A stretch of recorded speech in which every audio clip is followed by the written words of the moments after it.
Hello hi అండి, అందరికి నమస్కారం. పెన్షనర్లకు ఇప్పుడే అందిన షాకింగ్ న్యూస్ అనే లేటెస్ట్ అప్డేట్ అయితే రావడం జరిగింది. సో దీనికి సంబంధించి పూర్తి వివరాలు ఈ వీడియోలో తెలుసుకుందాం. ముందుగా వీడియో చూసిన ప్రతి ఒక్కరు తప్పనిసరిగా వీడియోని లైక్ చేయండి. మీ తోటి మిత్రులకు ఈ వీడియోని షేర్ చేయండి. ఫస్ట్ టైం నా ఛానల్ వీక్షించినట్లయితే తప్పక సబ్స్క్రైబ్ చేసుకోండి.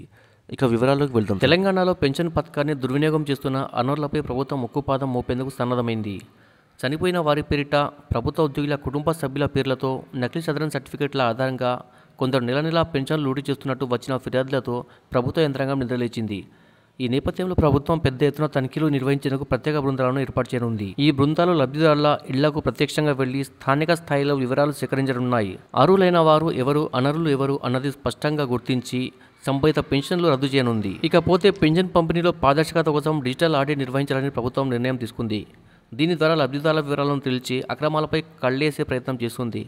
అంతేకాదు సామాజిక తనిఖీలకు కూడా ప్రాధాన్యం ఇచ్చేందుకు యోచిస్తుంది. ఈ చర్యలతో అర్హులకు న్యాయం, అనర్హులపై శిక్ష అమలే లక్ష్యంగా ప్రభుత్వం ముందుకు సాగుతుంది. ప్రజాధనాన్ని దుర్వినియోగం చేసే వారికి ఇక ముందడకు చోటు లేదన్న సంకేతాలు పంపుతుంది. Subscribe for more videos. Thanks for watching friends.